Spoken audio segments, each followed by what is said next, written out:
And ladies and gentlemen, boys and girls, welcome to a very special edition of Musings from the Grid. I am whatever color ranger Michael.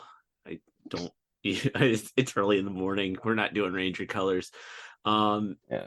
And I'm being joined by Brian Massey. Hey, everybody. And it's been about a week at the time of this recording Yeah. that we have learned the news of the passing of Jason David Frank, and so that is what we're going to be talking about.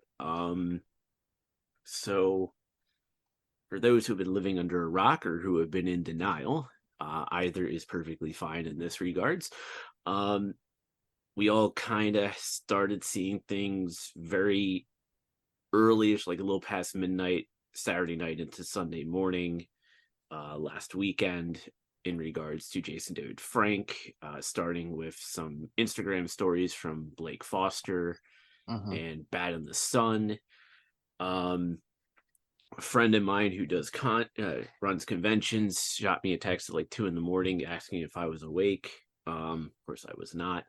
I'm a normal human being. I sleep at 2 a.m. And I woke up and you started seeing the news that Jason David Frank had passed away, and then I know I was live on Twitch when official word came out through TMZ that Jason David Frank passed away and due to suicide. Since that time,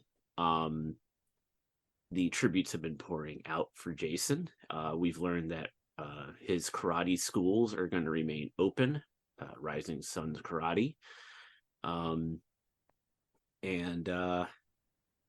Yeah, it's very interesting as this has been kind of rolling out with information.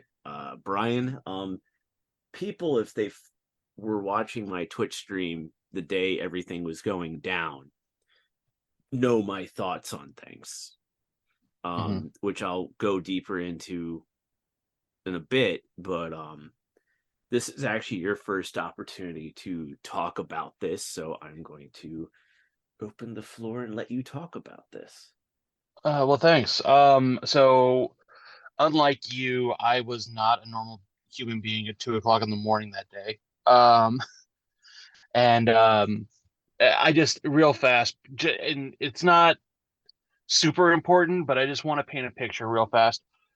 There was so little information at that point, and I had just seen like some really vague tweets, I think from like Living Ranger Key or some other Ranger podcasters who were saying like, no, this can't be and stuff like that. And I was like, what? And I had to do some diving. And as much as we have kind of made fun of during our reviews of Mighty Morphin, it being the Tommy show starring Tommy Oliver, And even when we have Zeo come out, which will most likely be coming out in January. Um, I will completely 100% admit my heart sank. Because I didn't, it was so unexpected. And not to make this about him, but this was coming right off the heels of Kevin Conroy's passing. And so it just, the thing I kept saying to everybody was like, 90s kids are not okay right now. And that's really how I felt. Jason David Frank passing, I mean, love him, hate him, he was the face of that franchise for such a long time, and I would argue he still kind of was, if not the face of the franchise, one of the faces of the franchises. And who's the one character who, like, whenever there's like con exclusive stuff, who's the one ranger that gets that stuff? It's because he was so popular and he was so well known in the fandom, and like he was like an ambassador of the brand. And you know to just see that not to get too much into his personal details, but like just to see what was happening and like what led him to do what he did. Um, I don't know. It was a shock to me. It was an absolute shock. It was a punch to the stomach. I think, because you brought up Kevin Conroy, like that came out of left field on a lot of us, and we end up finding out that he had a very brief battle with cancer on that one. Hmm. And, I remember, because I was in Minneapolis, Minnesota for Twin Cities Con, which we'll be plugging that stuff in a bit because, we'll be announcing some content coming out soon Sure. before the upcoming season of Zio, which should be coming out in January. But I remember when Kevin Conroy passed away, there were literally people on the con floor, and this is like an hour before the first day is supposed to open up, where people are like crying on the convention floor because of Kevin Conroy. Now, like, can you imagine, like other conventions, for Hmm. when Jason Dave Frank passed away? We know Johnny Young Bosch canceled his appearance at a convention because the JDF's passing hit him extremely hard. And, so it's like, you had like almost everyone on like social media or at conventions just like, you know, feeling that heartbreak. I mean, yeah, like you mentioned, like we'll throw our jerks. We're very, like, I kind of put in the statement that we put up online. It's like we Hmm. may be very snarky, but Because that's just who we are, man. But yeah, but we definitely feel it. yeah. But then Um, hopping onto the one point that you're saying about, you know, the personal life stuff, like, and and I had this conversation with Sasha and Ben when we were at our Thanksgiving dinner on Wednesday night. And yes, we do Thanksgiving the day before Thanksgiving. Um, we're not normal, but nothing wrong with that. but I was mentioning them. It's like I'm a little nervous about putting out the Twin Cities panel because I did Musings from the Grid, a Power Ranger fan panel, because I was the only one, which is why it was called Musings from the Grid, not Voices from the Grid. Whereas if we had Hmm. multiples, it would be a Voices panel. Right. There's a differentiation on how we do our panels at conventions. Um, but I talked about at the panel in Minnesota about my concerns for JDF. And I explained to them why at dinner, which I'll explain here. And then when we release that panel later, you'll see me talk to everyone, to the audience about it. But if you remember Phoenix Comic Con, that Punisher cosplayer who showed up with a loaded shotgun, loaded handguns, and knives, and he was like with the intent of wanting to kill Jason David Frank. Mm. Thankfully, nothing came of that. The guy got arrested, he's serving time, and all this other stuff.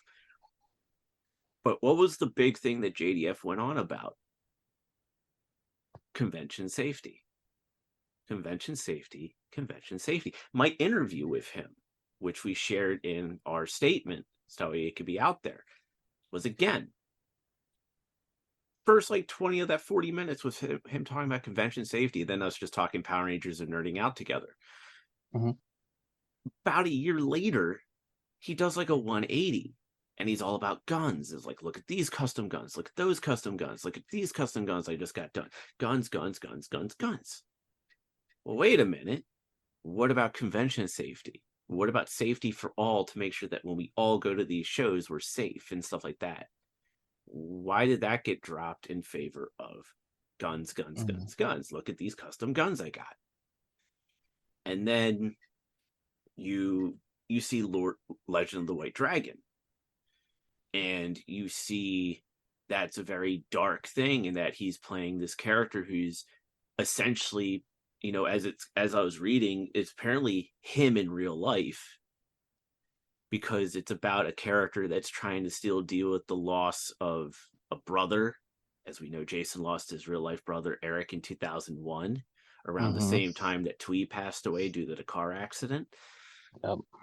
Um, you know, and then now he's got all these other personal conflicts that are going on, as his wife Tammy just put out in her Instagram post, openly admitted to the fact that they were having issues in their marriage. And I don't like diving into that, but the thing is that now that it's been made public, we can kind of talk about it. So it's like something obviously wasn't right with Jason. Yeah. And, you know, and that's why I expressed my concern for Jason David Frank, because it's like you can kind of see it from a distance that something wasn't right. I, And I hate saying I was right, but I was kind of right in saying that something wasn't right with Jason David Frank. And I hate saying that. I really yeah. do. So Um, I remember, um, I I remember when the most recent Power and Morphicon was coming up, and JDF was going to be there, and like, um, there were a couple things that happened there. For starters, some people were saying like, "Oh man, I don't know, he seemed kind of out of it at the con. he seemed off. He seemed off. Um, he looked a little rougher than usual, maybe. That was some people's opinion, and like I could kind of maybe see what they were saying, but I was also like, well, guys probably just getting older, trying to do, I don't know. I mean, he was 49 years old. Yeah, I but mean, we don't get the younger. no, but but the one thing that was of note was he was at a panel. I forget which one. I think it might have been an MMPR reunion one, and he openly declared that he was retired as the Green/White Ranger, or like just as a Power Ranger, he was Yeah, retired. he announced that he Um, was retired as Tommy Oliver. Like he was just retiring from the yeah, franchise as a whole, which led into the whole Legend of the White Dragon stuff. which there's also, you can dive deeper into it, but apparently the Legend of the White Dragon stemmed from an argument he had with Hasbro, where they were like, well, we don't want to do this Lord Draken stuff. We have our own ideas, and you're a guy in a suit, you're replaceable. Which that could have been, because he put money into that Lord Draken short. He funded that because he wanted something to happen with that, and they were going to pick up the series, and then Hasbro was like, nope. Well, I think So that I was think, right. I think it was going to get picked up, and then Hasbro bought Power Rangers yeah, from Saban, and they were like, yeah, "No, we have a whole different direction that we want to take this in." So I think if it was still with Saban, it would have happened, I think so too. but because of the sale and the timing of everything, that's just why. I mean, we're still Yeah, getting Draken in the comic books, so yeah. Um, you could argue that Legend of the White Dragon was his way of going, well, if I can't do Lord Draken, then I'm going to do my own thing. And I was like, okay, like it. Um, Overall, like, my whole thing was, and my stance was like, I didn't want to post anything until we had some concrete evidence, and I don't know why it took so long to get concrete evidence as to the fact of whether or not JDF was alive or not. Um, I mean, I knew that Sunday morning around, I think, 10 or 11 in the morning because of a phone call. right, and then, So I um, I knew yeah, based on the phone call that I had, but I didn't yeah, want to say anything because it wasn't my place. right. And I get that. I think I learned right around like noon, 1 p.m. Um, I don't the probably the part where it because it didn't feel real to me. It didn't feel real because, like, you lose your childhood heroes as you get older. That's just the way life is.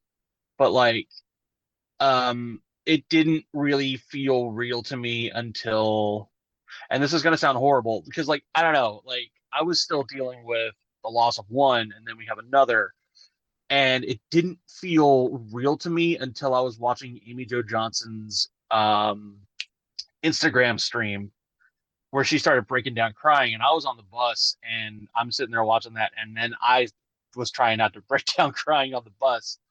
Yeah. And that's when it felt real to me. I was like, oh my God, he's really gone. Um, yeah, it just, I think when and apparently it also just kind of came down to one missed phone call. yeah, As we end up kind of finding out, Blake Foster was apparently the last person Jason called, and Blake yeah. missed the call. So Uh, who knows how that? I mean, we probably wouldn't even be recording this right now, and we're not putting any blame on Blake. Real people no, have lives, it's like we're not putting blame on him. yeah, But like, no, no, no, if he was available to take that call, yeah. could things? I mean, would we be recording this episode right now? Because you, like at you that know that and that's point, and that's reality of things, because it's like you yeah, never really know what happens, and it's like, please, if you're having issues and you are feeling suicidal, there's a new hotline number. It is 988. It's not some long phone number or anything like that. It's just hmm 988. Just dial that and get the help that you need. And you you know you can call and you can text. yeah. Um, yeah, I mean, and even if you feel like nobody's gonna listen or nobody cares, people do care. Please reach out. Um, and like going back, yeah, there's absolutely no way that you can put that on Blake, um, because at that point, Jason reached out. He didn't get a phone call, and I mean, at that point, his actions were his alone, unfortunately, and we're sitting here recording this now because of that. That's the reason And why for the we're recording record, that. this is just a really weird episode for us to be recording. Yeah, Like, it's like, I understand why we were the two that were kind of asked to do yeah, it, because we're the day oneers, yeah, you know, but this is still just a very yeah, weird episode to try to record. yeah, And we're doing this literally a week to the day yeah, after. So, because we yeah, wanted to and like kind of wanted to let it like sink in, I guess you could say. yeah, I think I don't think I would be able to have structured as many thoughts that I want to express or have expressed so far. Had it been like oh my God, he's gone. All right, record. Like what? I still need information. Like what's going on? We still don't have all the information. And that's the thing. Yeah, It's like, this is like Kevin Conroy just kind of came out. It's like, oh yeah, he had a short battle with cancer. He just didn't want to announce the cancer or anything like that. It's like, okay, cool. sure. That's how it was in 2015 with Lemmy from Motorhead. Yeah, Lemmy, passed away to a lot of us, which was sudden, but it was like, no, he apparently had cancer and he wasn't going to announce it until he was ready to, and stuff like that. So it's yeah, like, that's one thing. And then, but this is a completely different one. There's yeah, more factors involved, and there's more to the story than what we know. And we're not going to report on those things when they come out, because it's just not something we want to do, you know. yeah. Because we don't want to. That's not what we want to focus on. I think. We what we kind of want to do. And forgive me if this sounds a little schlocky, but like what we want to do is we kind of want to do what JDF was doing at conventions, is like celebrate the franchise. We want to talk about the show. We want to talk about what we like about it, what we dislike about it, why we're fans in the first place. And like I would argue, just hearing JDF talk, he was a fan too, you know. Um, I mean, yeah, sure, he hyped up Power Rangers, but like he was one of us too. Because I mean, like, just look at him when he met Stanley. Oh yeah, like the fact that Stan Lee literally went out of his way to actually go see Jason David Frank at AwesomeCon in DC Yeah, was hilarious. yeah. Which there's a whole other like sub layer to that, which I love, but I'm not going to get into here. But you know, suffice to say, like, because Stan Lee was one of the first people to try and make something like Power Rangers happen with like Sun Vulcan back in the day. So like Oh to see yeah, that he no, was like well, still, him and Stan Lee and Saban essentially worked together to bring Spider-Man over to Japan, yeah, and then in return, Stan was helping Saban try to bring Sentai here to the United States. It just took a decade longer yeah, to happen between Spider-Man and Power Rangers.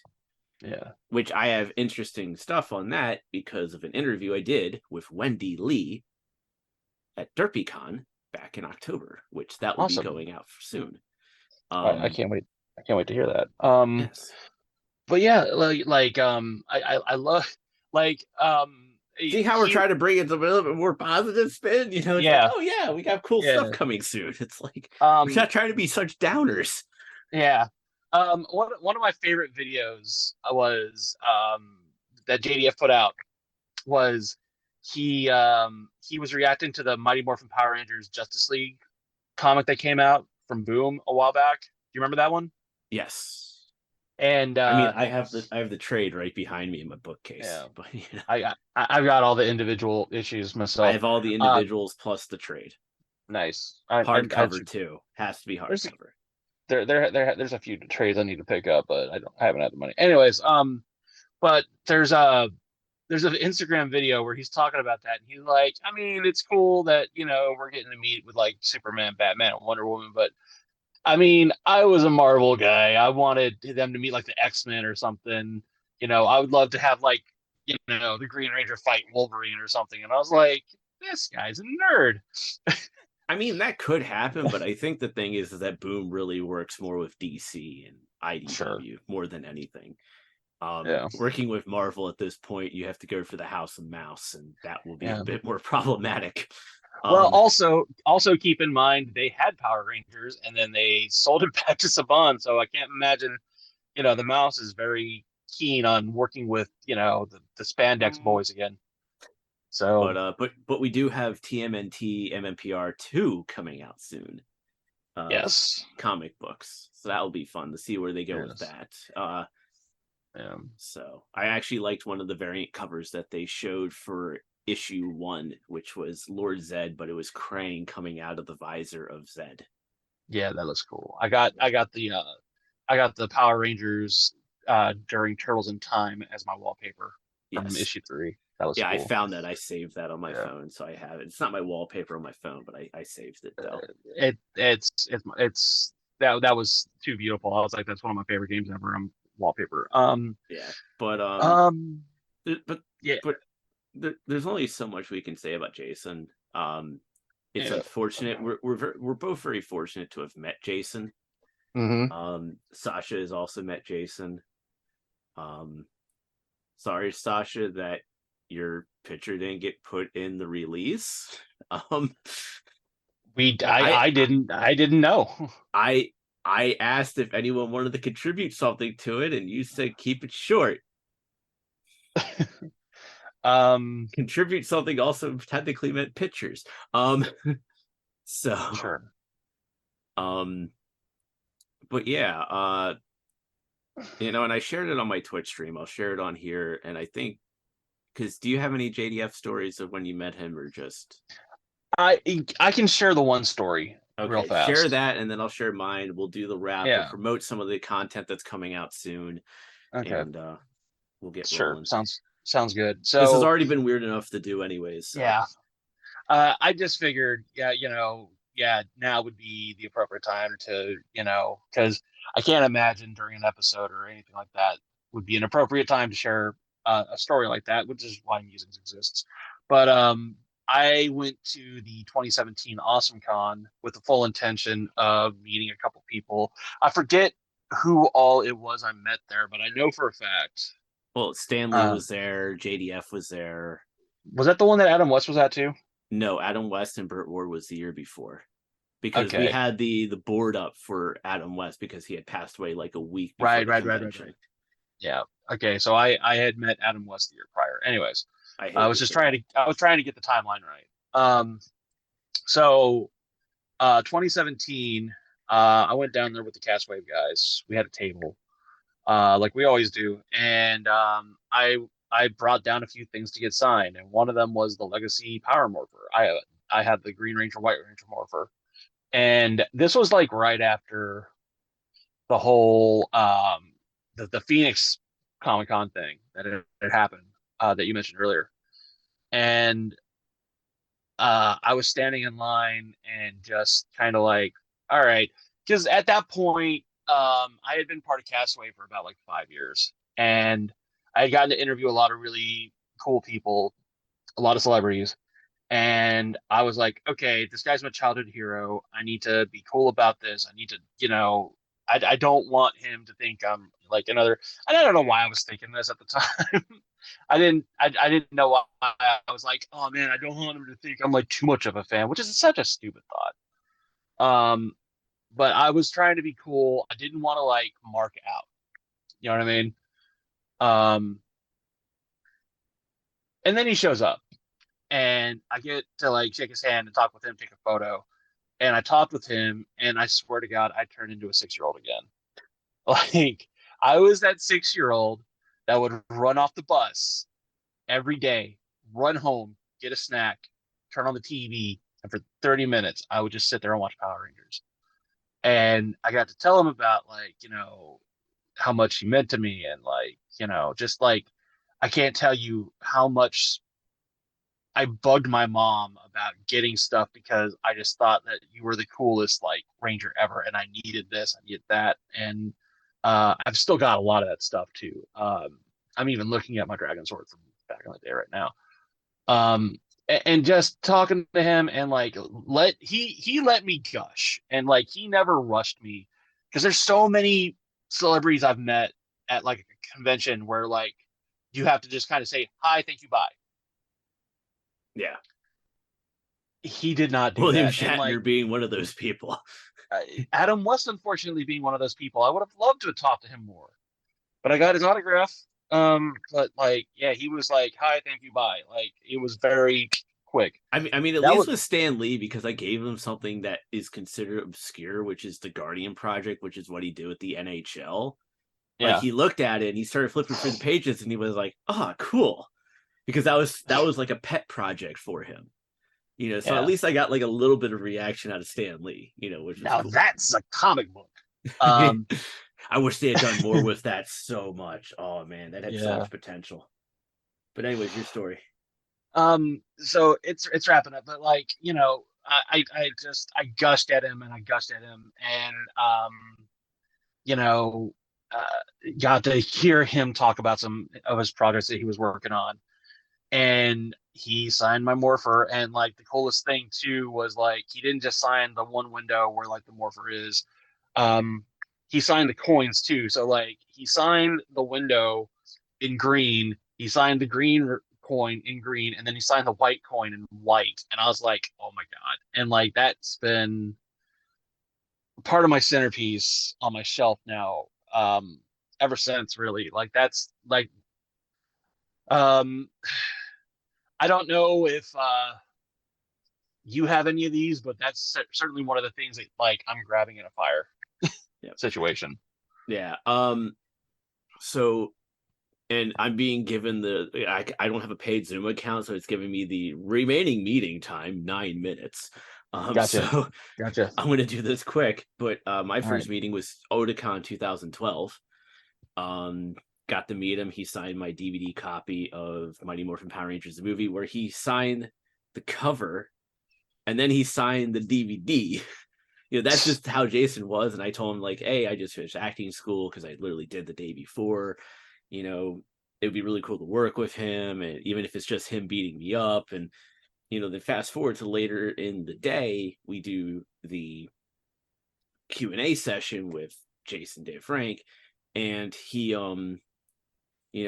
Ed Prince Stairs, who I went to high school with, he was dressed up as a putty, and he did like a thing where he was acting as the putty that JDF threw the trash can lid frisbee style at in the first Green with Evil episode. And I made a joke after he was done, going like, imagine I went to high school with that guy. To which I got laughs, and I asked JDF about his tattoos, and he started talking about him, and he was talking about the one tattoo on his arms about like it's like all this gambling stuff, and he talked about how he sold his comic books collection to buy his karate school, and how you have to take gambles, and then he turned it into like advice for me, and he was like, "You have what it takes to make it in this industry, and I can't wait to see where you are down the road because you have what it takes to make it in this business." Where everyone just started applauding me. It's like, oh crap. Fast forward to Awesome Con 2017, and I was pestering Ben Penrod to be like, dude, you have to let me introduce Jason David Frank for his thing. I don't have to moderate. I just have to introduce him because, I explained it to Ben. It was like, this is why, and blah, blah, blah. Lo and behold, I didn't get to introduce Jason David Frank to the panel, but I did get to meet with him, and I did the photo op thing with him, and I got him to sign the photo, which eventually I'll get put back up on my wall because I just recently did a remodel of my room, so I need to get everything back up still. And he and I remember going for the line to give him the autograph, and him and I were talking. It's like, yeah, in 2012, at Otakon. And he's like, oh yeah, I saw your Instagram posts and stuff like that. It's like, yeah, no, it'd be really great to like do an interview or something like that. So me doing the interview with him ended up becoming the full circle moment for me rather than being able to be on stage with him. So it's like 5 years later, you get to still do this. And it was like, and look at where I am, 6 years later, or no, 5 more years later. Wow, it's been 10 years. Wow. And so, but yeah, so it's like you kind of look at it from that. It was really cool. Like I only paid for the autograph. He's like, no, let's do selfies, and then we did some selfies and stuff like that. Like that was the other thing with him. It's like I could have like pulled out like the comic book that was in my bag and just be like, oh yeah, but I was like the guy's like, nah, just the one signature is fine and stuff like that. So, but yeah, it's unfortunate that he's gone. We're not going to share our socials. We'll just share the Voices from the Grid one, which is Twitter at VFTG_PR, txhthockey.com/VFTG. And if you're going through a rough time, it's 988. Call or text that number. That is the mental health hotline. And it's, use it. It's there for your benefit, so. Things are not as hopeless as you think they are. Your brain is being extremely mean to you. Please reach out. Yeah. So with that, until the next time, Jason, you will be missed. We'll see you on the flip side.